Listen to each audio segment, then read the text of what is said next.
Joining me now is host of Triggered with Samara Gill on Talk TV. Samara Gill herself, great to have you back on the show. Thank you so much for joining me. Look, we've got to start with migration, of course, because we're seeing this unfolding disaster in Spain because of a Moroccan illegal migrant invasion there. And now it's been revealed that illegal migrants are being smuggled out of the UK across the channel to cash in on Spain's asylum amnesty. What does this tell us, Samara?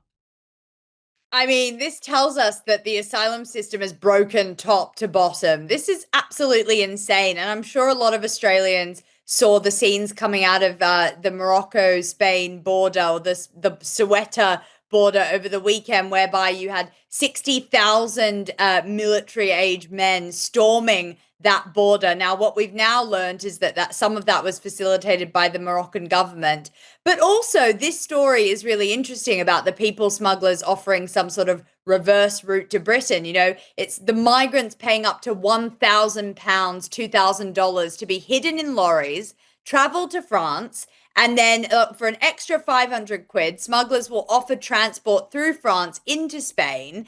And then they'll get to stay there essentially. And that's because of the EU agreement. So it's showing that Britain's becoming a sort of transit country for some of these migrants, and they're popping in and out. And for whatever system will actually ingratiate their appeal, because Spain is led by someone called Pedro Sanchez. He's their prime minister. He is from the Socialist Workers' Party, and he legalized 500,000 illegal migrants earlier this year in his country. So his open borders policy doesn't exactly look like it's going fantastically if you've seen what happened over the weekend and all the scenes. But the migrants, the illegal ones, are seeing it as a free-for-all and jumping ship, going over to Spain where they can get the best deal. These are opportunistic people, and sometimes you got to give it to them. They've got a lot of chutzpah. They're on all the TikTok sites. They're on Snapchat, on social media, looking at where they can get the best deal, connect with a people smuggler, and get into the country that will give them amnesty and asylum. Yeah, well, they're having the time of their life over there, aren't they? They're basically saying, thank you so much, Spain. Thank you for letting us in. You know, your open border policy is working so well. And you're right, Pedro Sanchez, in my view, has blood on his hands. This is all down to him. Sure, the Moroccan government has allegedly been, part of the facilitation of it. But this is what happens when you've got an open border policy. And we are seeing the results playing out in real life right now. And of course, anyone in Britain, they're probably going, yay, this is my time to get into the EU. It's a rolling disaster, Samara. It's just terrible. Meanwhile, Reform UK, they want to launch what it describes as the largest military operation since World War II to end small boat crossings if it wins the next general election. This plan's been called Operation Fortress. Nigel Farage would dispatch the Royal Navy to intercept every migrant vessel attempting to cross from France and then take them back to French or Belgian waters. Samara, you would know, look what happened here in Australia. We've got a blueprint for how you stop the boats, and I feel like Nigel Farage is almost emulating that to an extent. Absolutely. I mean, I've spoken to people in Reform personally, and they are really looking at our Operation Sovereign Borders that, of course, Tony Abbott enacted as inspiration, because it only took, that guy at the time, we forget, but Tony Abbott was completely vilified, basically called the devil incarnate when he started to enact Operation Sovereign Borders. But it took merely a couple of weeks for the boats to stop and for the people smuggling gangs to be obliterated, because he laid out the edict. If you step foot on a boat, you will not then step foot in Australia. And I think Nigel Farage is taking inspiration from that policy. This is a little bit different, though. I think there are some issues with Reform UK's plan. I was reading it this morning, what they released and what Zia Youssef has been saying on all the airwaves. He's meant to be their kind of shadow Home Secretary character. I think it will be difficult because Spain does not want these people to be returned back. The British government has been paying Spain over £1 billion in return deals, and in order to try and stop the boats essentially coming over as some sort of incentive. But it actually hasn't worked at all. We had our shadow Home Secretary, Chris Philp, from the Conservative Party, go over to Calais, where all these boats are taking off from France, and go and confront some of the gendarmes, the French police officers, as to why they were not stopping them. And they said, no, we just let them go. So it's not in the France's interests to actually keep these people in the country. And they don't give them many benefits in France. All the benefits, all the 4-star hotels, the 3 meals a day, the NHS, that's all over here in Britain. And you've got a 95% chance of having your asylum application assessed as successful over in Britain. So why wouldn't you hop on a boat? So I think that's going to be very tenuous. It could be, a potential sort of war between France and Britain if Reform UK is going to take such a sort of perfunctory attitude to our border crossings. But maybe that's what it takes. We are at crisis level. We've had over 2,000 crossings just since Andy Burnham became our prime minister. And it's not slowing down at all because we've got great weather over here and the water is extremely calm. So it's a summer of discontent, Danica. Whenever Prince Harry and Meghan Markle make headlines, opinions tend to split almost instantly. But this time, the conversation has expanded far beyond the royal family. Elon Musk's name becoming part of the story has fueled a wave of online debate, with supporters and critics on every side weighing in. Whether this is a genuine clash of principles or simply another chapter in an ongoing public narrative, one thing is certain: the attention surrounding all three figures isn't fading anytime soon. What's fascinating isn't just the personalities involved, but what they each represent. Harry and Meghan have consistently spoken about responsible media, online safety, and protecting public discourse. Elon Musk, meanwhile, has repeatedly argued for broader free speech and fewer restrictions on online platforms. He seems to think it's all under control. He's pretty confident in how the boat situation is going. Extraordinary, from one bad leader to another, by the sounds.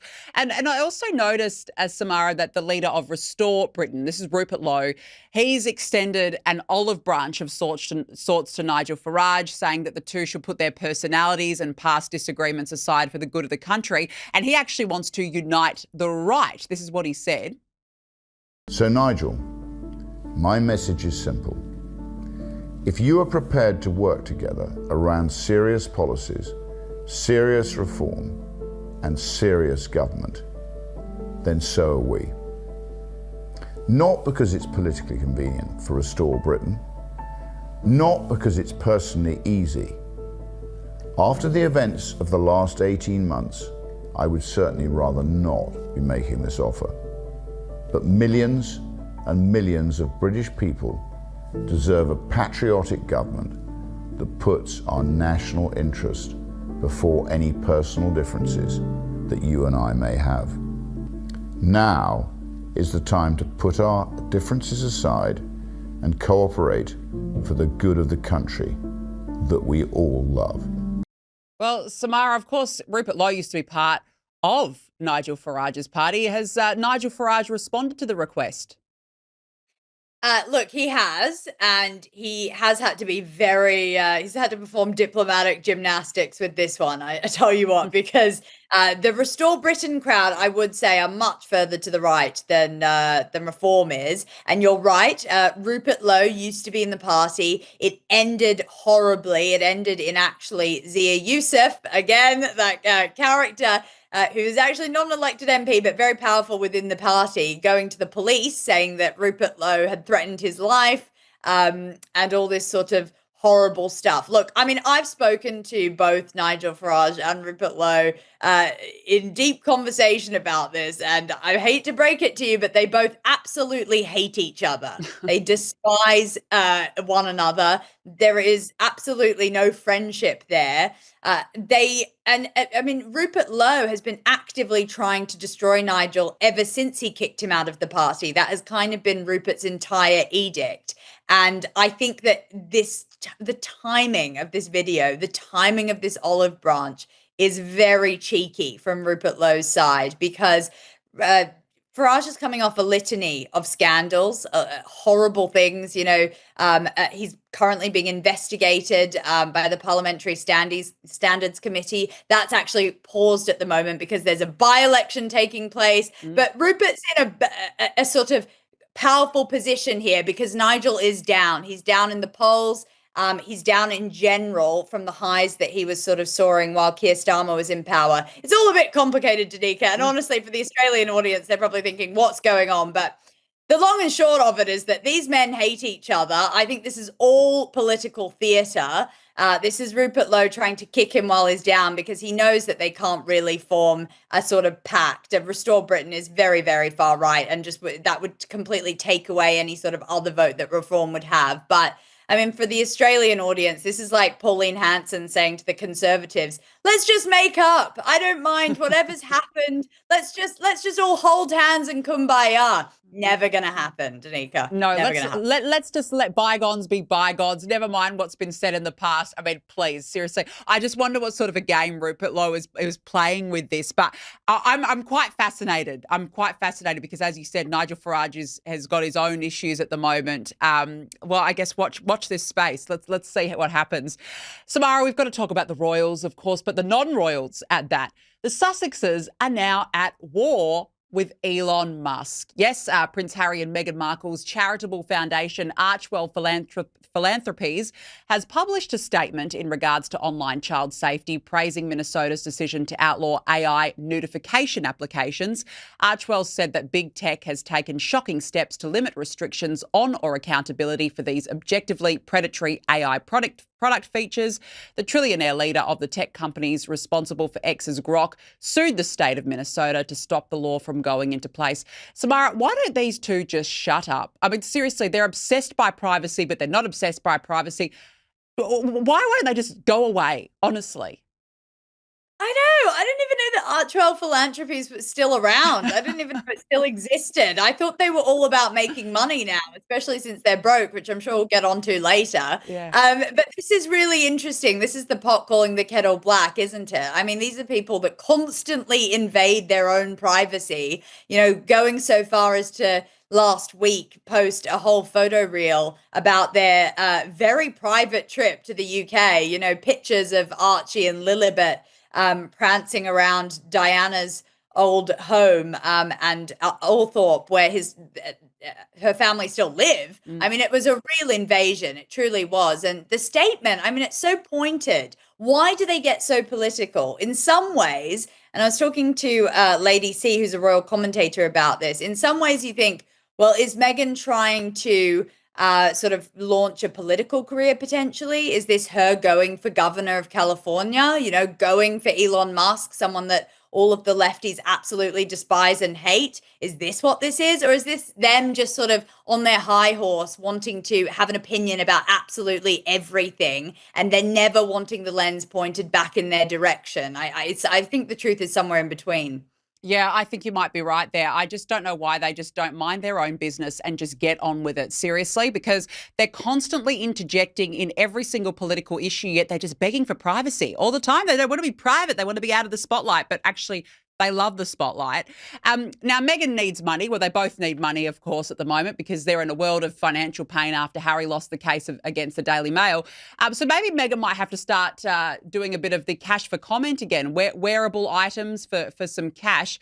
And apparently she has a reputation among luxury brands for being particularly fond of a freebie. Now, before Meghan became the Duchess, she was an actress, of course, not that good, but an avid blogger, where she reportedly became accustomed to receiving freebies from luxury brands as well as collaborations. Author and journalist Tina Brown has revealed that Meghan expected the cushy arrangements to continue even after marrying into the royal family. And she revealed that after the wedding, where she donned a $430,000 Givenchy gown before cutting into a $70,000 wedding cake, a member of Meghan's new team wrote to a publicist to say, quote, make sure the publicist knows that she can still send me anything. Send me anything, Meghan, Samara. Send me all the freebies you can. What do you make of that? Oh my gosh. I mean, it's so revealing, isn't it? I mean, it also, by the way, that's completely not on royal protocol. You're actually not allowed to take or accept commercial gifts or freebies when you are a royal. So there you go. She was breaking it on day one. We can now reveal. It's so interesting, isn't it? I actually also went back into Tom Bower's book Revenge, which is quite similar to Tina Brown's Palace Papers. And it was interesting, he wrote about the Reitman's campaign. And this is where there was an Aquazzura shoe collection, very lucrative. I'd love a free pair of Louboutins or Aquazzura's, sure. And it was a particular photo shoot where she was acting very diva-ish. She was ordering people around as she used to do in her D-list Hollywood actress days. For anyone that doesn't know Reitman's, it's like basically the Target of Canada. It's nothing fancy or ritzy, but she actually allegedly also stole those shoes from that photo shoot, Tom Bauer writes in Revenge. And so this is a long-term sort of thing for Meghan. She does love a freebie. In some ways, who can blame her? But I think it is ridiculous that already when she was a royal, she still wanted to sort of rort the system and still wanted to.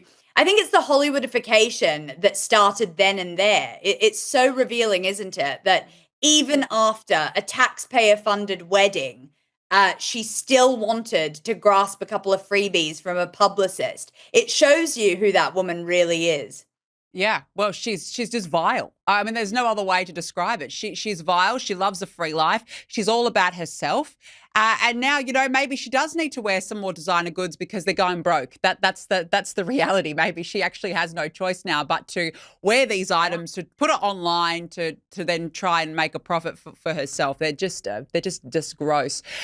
Now, Princess Beatrice and Princess Eugenie are reportedly concerned over claims their mother, Sarah Ferguson, is considering. Those two philosophies don't always align, making every disagreement seem much larger than the individuals themselves. This isn't simply about celebrity drama. It's also a reflection of bigger questions surrounding technology, influence, and the future of public conversation. Predictably, social media has become a battlefield. Some believe Harry and Meghan are standing up for accountability in the digital age, while others argue they're attempting to police speech they disagree with. On the other side, Musk's supporters often praise his willingness to challenge established institutions, while critics accuse him of allowing online spaces to become increasingly divisive. The result? Every new headline creates another round of heated debates, memes, opinion pieces, and viral reactions. It's easy to focus on the personalities. A major TV documentary about her life. Reports have emerged that the former Duchess of York is in discussions with streaming platforms over a potential project, with Netflix among the companies linked to the talks. Samara, these rumours about a potential tell-all or even a book have been in the works for some time. I've got to say, to an extent, I actually feel sorry for the two daughters because they have been drummed up into this disgusting saga with Andrew and their mother, even though they were named as well in the Epstein files. The whole York brand is just so toxic. But I do feel sorry for the daughters, though I will say I reckon the royal family would be worried about any sort of Sarah Ferguson tell-all. What do you think? I think you're spot on, Danica. I think I agree with you. I have some sympathy for Beatrice and Eugenie. I mean, luckily, they socially mountaineered their way into some very lucrative relationships with very wealthy men. So they don't really have to worry too much about all the downfall of their father, the way that Fergie is stateless and somewhat homeless, meaning that she just sort of seems to be bouncing from chalet to holiday home to Portugal to this and that. She seems completely aimless. They did get dragged into this. And when you do read those Epstein emails about how the daughters are discussed, you do start to think, my goodness, they were dragged into some pretty salacious, horrible times. But also they benefited massively, Beatrice and Eugenie loving the holidays, the private jets, the stays in New York, etc. But you're right, they aren't to blame for that. Now, look, Fergie is a massive liability for the royal family. Huge liability. They've always thought that she might go and write a book. She might do a tell-all, which is what I guess is being emerging in these reports, that there could be something to do with streaming platforms, a potential project, even Netflix, which I don't know. I mean, Harry and Meghan could probably team up with Fergie Oh, God. and one big documentary. That would be amazing. I'm joking, but I think Harry and Meghan, well, they're too, Harry and Meghan are too focused on doing that Diana documentary so that they can recover some funds. And that goes to your statement beforehand about their financial situation. But Look, I mean, Paddy McNally, who was Sarah Ferguson's ex-boyfriend, he was a sort of motorsport tycoon. He died last week after battling quite a long illness, and there are rumors that he left her quite a bit of money. Now, if that's true, then I don't think that she'll be sort of selling herself off to the highest bidder when it comes to a book or a tell-all series. However, I think she is a loose cannon. She has got nothing to lose. They've taken away Royal Lodge, which she loved, and was paying a peppercorn rent on and living there with Andrew, be it in separate bedrooms, I guess, because they've been separated for a long time. So I think that I think that there is still more to come from Fergie, and she probably will take this deal if the number is right and if the money is there. I completely agree. I think she will absolutely take the money because, let's be honest, we know way too much about Sarah Ferguson's private life as is. I'm sure she hasn't left a lot to the imagination over the years. Let's put it that way. So she's no stranger to any controversy. I don't think she cares. I just think that she needs the money and she'll do anything for it. Samara, before we let you go, I just want to ask you about Ariana Grande. She's pulled out of an upcoming musical in London as part of a major withdrawal from public life. The singer had been set to star in the upcoming London revival of Sunday in the Park with George, but her representative has now said that she plans to temporarily quit public-facing work and the scrutiny that brings. Samara, there has been a lot of concern about her health. There has been, actually. I mean, look, it was the Wizard of Ozempic, wasn't it? Yeah. When you looked at the way that Cynthia Erivo and Ariana Grande looked on that red carpet. I mean, it really was concerning. I think it is dubious, though. It really is. I know I was trashing Jamila Jamil on your last show, Yes. and I am now kind of siding with her because she's come out publicly and said, this is pretty unacceptable. Someone needs to step in. And I do think, Ariana Grande probably has some psychological problems that need to be addressed. We forget that, actually the Manchester terrorist attack happened, and she was obviously performing at that time, and many of her fans died that night. I believe it was 7 of them. Then we forget that also her late boyfriend tragically killed himself just a couple of years ago. So I think people do, strangely, I know this is weird coming from me, but people need to be a little kinder to her.